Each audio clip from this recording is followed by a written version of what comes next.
আলহামদুলিল্লাহ, আলহামদুলিল্লাহ। প্রকৃতি এত সুন্দর, আর প্রকৃতির মাঝে আমরা যে একদম আল্লাহ প্রদত্ত, চাষ করতে হয় না এমন কিছু জিনিস দেখে যখন খুব সন্তুষ্ট হই, তখন মন থেকে আলহামদুলিল্লাহ বলাটা আসলেই অধিকতর জরুরি। এই যে কি সুন্দর শাক, এই পাঁচমিশালি শাকগুলো আমি ওখান থেকে তুলে নিয়ে আসছি। এই শাকগুলোকে নিজে হাতে তোলা, এটা আমি রান্না করব, এটা যে কি ভালো লাগছে ভাবতেই। এই পাঁচমিশালি শাকগুলোকে খুব ভালোভাবে ধুয়ে পরিষ্কার করে নিয়ে ঠিক আমার মায়ের মতো করে রান্না করব আজ। এইভাবে সবগুলো শাক ধুয়ে কড়াইয়ে দিয়ে দিয়েছি। এখন দিয়ে দিয়েছি কাঁচামরিচ, পেঁয়াজ, আর সেই সাথে এখানে কিছু রসুনও অ্যাড করে নিচ্ছি।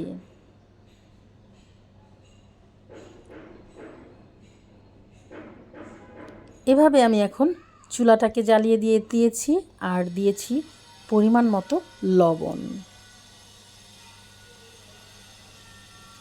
এখন আমি হালকা ঢেকে রান্না করব।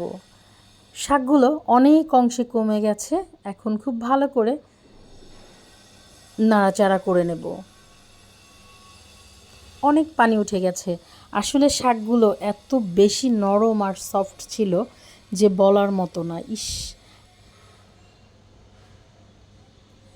শাকগুলোকে আমি ভালোভাবে নেড়ে চেড়ে নিচ্ছি।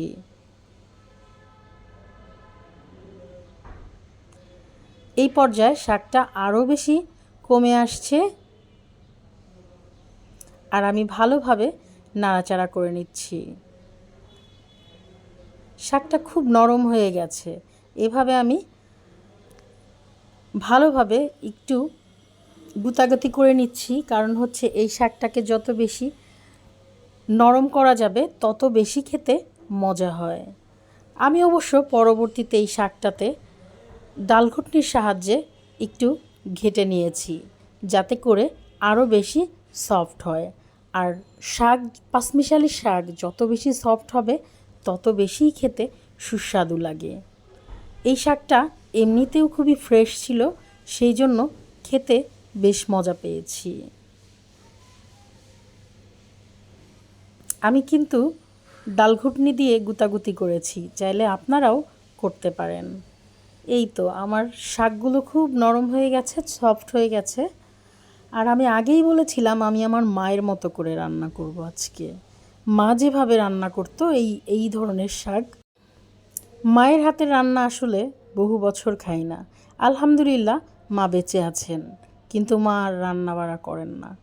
এখন আমি একটু ফ্লেভারের জন্য দিয়ে দিয়েছি কয়েকটা কাঁচামরিচ, আর এখন আবার দিয়ে দিব আরও এক্সট্রা কিছু পেঁয়াজ।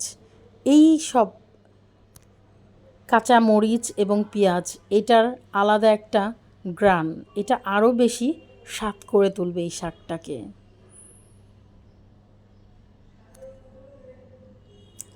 এখন আমি ঠিক কড়াই থেকে শাকগুলো নামিয়েছি, আর আমি কড়াইটাকে আর ধুয়ে নেইনি। ঠিক আমার মা যেভাবে রান্না করতো ওইভাবেই সেই একই কড়াইয়ে আমি তেল দিয়েছি শুকনা মরিচ 4-5টা। তবে আমার বাসায় কালো জিরা সবসময় থাকে, কেন যেন আজকেই ছিল না। এই শাকটার ভিতরে যদি কিছু পরিমাণ কালো জিরা দেওয়া যায় ফোড়নে, তাহলে কিন্তু আরও বেশি স্বাদটা বেড়ে যায়। যাই হোক, যেটা ছিল না সেটা নিয়ে আর কথা না বাড়াই। এই পর্যায়ে আমি এখন দিয়ে দিব পেঁয়াজ এবং রসুন।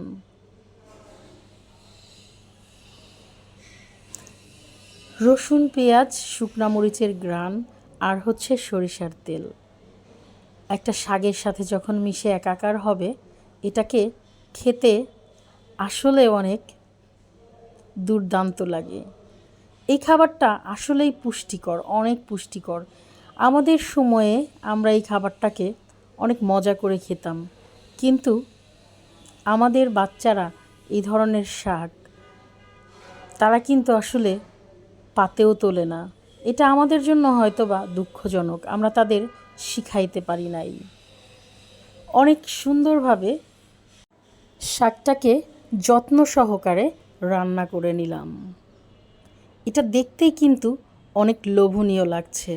রোজা রেখে আমি যখন শাকটাকে রান্না করছিলাম তখন বারবার একই কথা মনে হচ্ছিল, কখন আমি এই রান্নাটি খাবো।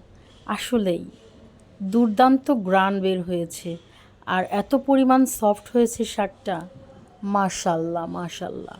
আসলে আমাদের প্রত্যেকটা ক্ষেত্রে না আল্লাহর শুকরিয়া আদায় করা অনেক বেশি জরুরি। যারা যারা আমার মতো এই ধরনের শাক খেতে পছন্দ করেন তারা চাইলে বাজারেও কিনতে পাওয়া যায়। আর যারা গ্রামে থাকেন তাদের জন্য তো কথাই নেই। এইভাবে কাসন্দির সাথে পাঁচমিশালি শাক খেতে সেই স্বাদ লাগছে, আসলেই অনেক মজার ছিল। আলহামদুলিল্লাহ, ভালো থাকবে।